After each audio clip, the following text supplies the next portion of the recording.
এই পেঁয়াজটা হয়তো ৯০ দিন বা ১০০ দিন থাকার কথা ছিল তার জাত ভেদে বা আবহাওয়া সাপেক্ষে। সেখানে দেখা যাচ্ছে যে আরো ১০ থেকে ১৫ দিন আগে ১০-১৫ দিন আগেই সে এরকম শুয়ে পড়ছে মাটির সঙ্গে বা গোট ভেঙে সে শুয়ে পড়ছে। আসসালামু আলাইকুম প্রিয় কৃষক বন্ধুরা এবং তরুণ কৃষি উদ্যোক্তা বন্ধুরা। আমি কৃষিবিদ এস.এম. ফজলে রাব্বি সবাইকে জানাচ্ছি আন্তরিক শুভেচ্ছা এবং অভিনন্দন। প্রিয় বন্ধুরা, আ এই যে পেঁয়াজের সিজনটা বর্তমানে বাংলাদেশে চলছে, অর্থাৎ পেঁয়াজ চাষ হচ্ছে। পাশাপাশি অন্যান্য বিভিন্ন ফসল যেমন রসুন চাষ হচ্ছে, আলু চাষ হচ্ছে, আরো অনেক কিছু শেষ পর্যায়ে অনেকে এখন হারভেস্ট করছেন।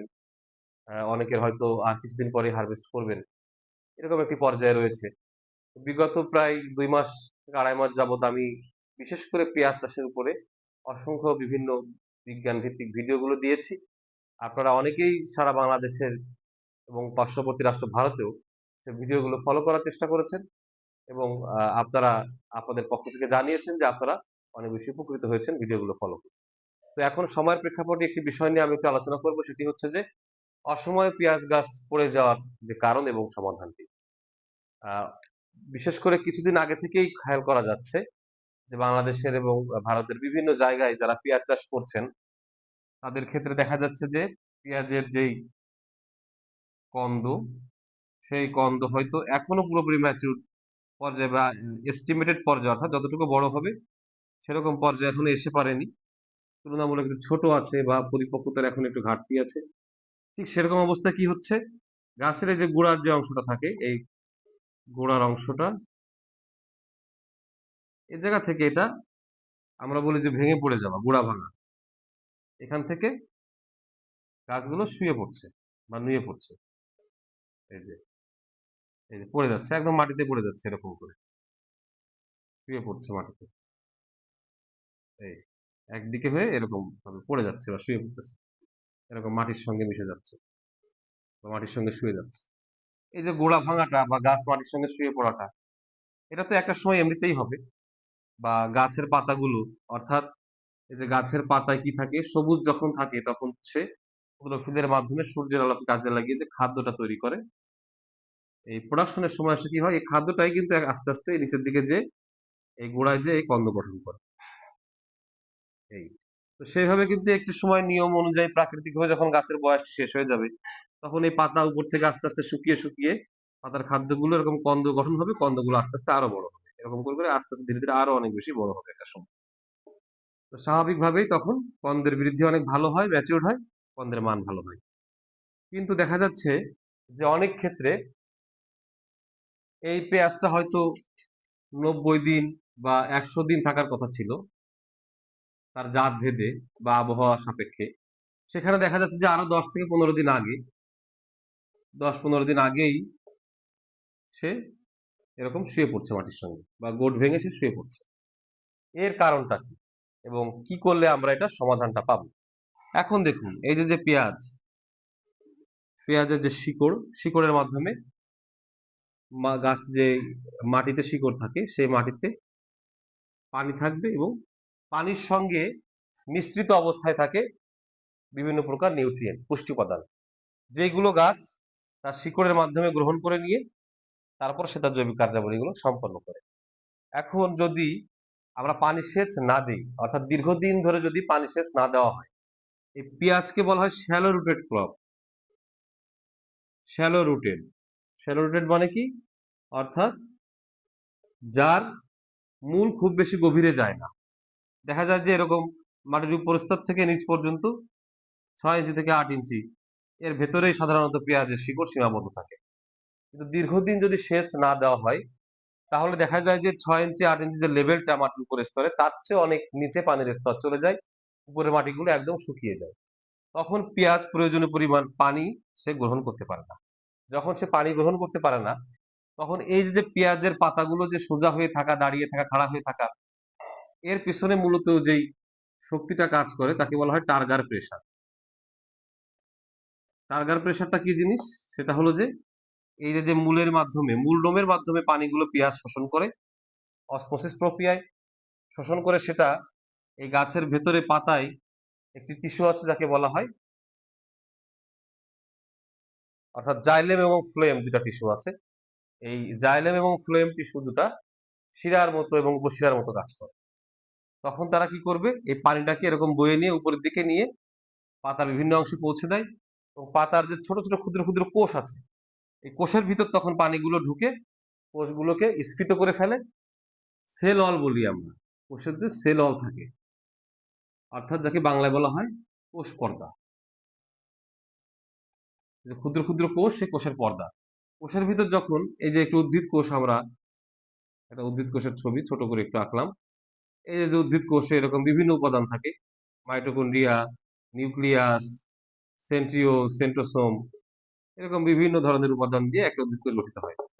এই যে উদ্ভিদ কোষ, এই যে পর্দা থাকে, এই যে কোষ পর্দা, এই যে সেল ওয়াল বলি আমরা এটাকে, মানে কোষের যে প্রাচীর, কোষ প্রাচীর যেটা। সেল ওয়াল অর্থ কোষ প্রাচীর, পর্দা না, কোষ প্রাচীর। আর সেল মেমব্রেন মানে হচ্ছে কোষ পর্দা। তো এখন এই যে সেল মেমব্রেন গুলো দেখা যায় যখন পানি প্রবেশ করে এর ভেতরে, যখন পানি যে ঢোকে তখন এটি স্ফীত হয়ে যায়, টাইট হয়ে যায়, মানে শক্ত হয়ে এরকম, মানে সেলগুলোকে টাইট করে এরকম, মানে টাইট ফিট করে ফেলে আর কি। সে বেলুনের ভিতর পানি দিলে যেরকম বেলুনটা ফুলে স্ট্রং হয়ে যায়, সেরকম ভাবে সেলটা স্ট্রং হয়ে যায়।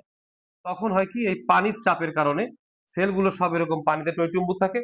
তখন এই গাছের সেলগুলো পরস্পরের সঙ্গে একটা, মানে ভারসাম্য রেখে, অভিকর্ষ টানের সঙ্গে একটা ভারসাম্য তৈরি করে একজনের সঙ্গে আর একজন এরকম শক্তভাবে লেগে দাঁড়িয়ে থাকে, সোজা হয়ে দাঁড়িয়ে থাকে।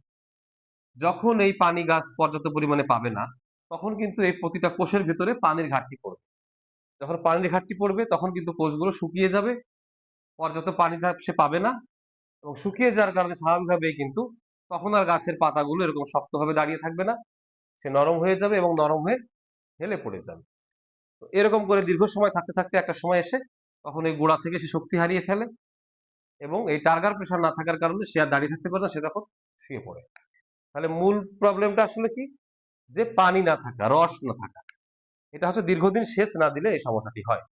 যেই কারণে আমাদের কি করতে হবে, আমাদের বারবার পরীক্ষা করে দেখতে হবে যে কতটুকু গভীর পর্যন্ত পানি আছে। যদি আমরা এই পেঁয়াজের শেষ দিকে, বিশেষ করে 40-50 দিন যখন পার হয়ে যাবে, এই 40-50 দিন থেকে আমাদের খেয়াল রাখতে হবে, আমরা একটা কিছু দিয়ে পেঁয়াজের জমির মাটি খুঁড়ে আমরা খেয়াল করব যে উপরের স্তর থেকে শুরু করে অন্তপক্ষে 6 ইঞ্চি নিচ পর্যন্ত পানি বা রস আছে কিনা। যদি না থাকে তাহলে অবশ্যই আমাদের সেচ দিতে হবে। সেচ অনেক জায়গায় অনেক কুসংস্কার আছে। অনেকে বলেন যে সেচ দিলে পেঁয়াজের গোড়া পচে যাবে, নষ্ট হয়ে যাবে, মরে যাবে। এটা এরকম না বিষয়টা। বিষয়টা হচ্ছে যে যদি কোনো কারণে আপনার জমিতে পানি দীর্ঘ সময় জমা থাকে, যদি পানি নিষ্কাশন ব্যবস্থা খারাপ থাকে, বা অনেক বেশি এঁটেল মাটি হলে অনেক সময় পানি দীর্ঘদিন জমে থাকে, সেই ক্ষেত্রে কি সমস্যা হয়, যে গাছের শিকড়গুলো, এই শিকড়গুলো কিন্তু শ্বাস প্রশ্বাস গ্রহণ করে, শিকড়ের শ্বাস নেওয়ার প্রয়োজন হয়, এবং তার জন্য অক্সিজেনের প্রয়োজন হয়। এই অক্সিজেনটা মাটির ভিতরে যে বাতাস থাকে, এই বাতাস থেকে অক্সিজেনটা আসে। তা যখন অতিরিক্ত পরিমাণ পানি সেই মাটিতে জমে যায়, তখন আর বাতাস সেখানে থাকতে পারে না, তখন অক্সিজেনের অভাব পড়ে। এই জন্য গাছের মূল শ্বাস নিতে না পারার কারণে তখন মূলগুলো, সেলল নষ্ট হয়ে মূলগুলো আস্তে আস্তে পচে নষ্ট হয়ে যায়। সেই জন্য প্রবলেমটা হয়। কিন্তু যাদের আপনার পানি নিষ্কাশন ব্যবস্থা ভালো, বা অনেক বেশি এঁটেল মাটি না, তাদের ক্ষেত্রে কিন্তু এই সমস্যাটা নেই। সুতরাং আপনাদের অবশ্যই সেচ দিতে হবে। যখনই দেখবেন পানি শুকিয়ে গেছে, 6 ইঞ্চির ভিতরেও খুঁজে পাওয়া যাচ্ছে না, তখন অবশ্যই আপনাকে সেচ দিতে হবে। বিশেষ করে লাস্টের দিকে যেটা হয়, আমরা সাধারণত 90 থেকে 95 দিনে যে ফলনটা তুলি। আর একটা বিষয় মনে রাখবেন, যে ঠিক ফসল তোলার, অর্থাৎ পেঁয়াজ তোলার 20 দিনের ভেতর কিন্তু সেচ দেওয়া যাবে না, তাহলে কিন্তু ওই পেঁয়াজটা সংরক্ষণ করতে সমস্যা হবে। অর্থাৎ পেঁয়াজ সংগ্রহ করার কমপক্ষে 20 দিন আগে সেচ দেওয়াটা বন্ধ করতে হবে।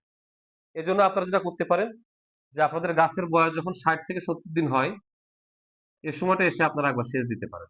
তাহলে আপনাদের এই মোটামুটি 90-95 দিন পর্যন্ত গাছ ভালোভাবে থাকবে, পানির ঘাটতিটা পড়বে না। পানির ঘাটতি না পড়ার কারণে তখন পেঁয়াজটা স্ট্রং থাকবে, এবং একদম শেষ পর্যন্ত, পরিপক্ক হওয়া পর্যন্ত সে গাছ এই তার কন্দকে সাপোর্ট দিয়ে আরো বেশি ভারী করবে, আরো বেশি বড় করবে, আরো বেশি কার্বোহাইড্রেট সমৃদ্ধ করবে। আপনার সব দিক দিয়ে তখন লাভ হবে। তো আমি মোটামুটি সমস্যাগুলো বুঝিয়ে বলার চেষ্টা করলাম, এবং এর সমাধান কি হতে পারে সেটিও কিন্তু আপনাদেরকে আমি এখানে বুঝিয়ে বলার চেষ্টা করলাম।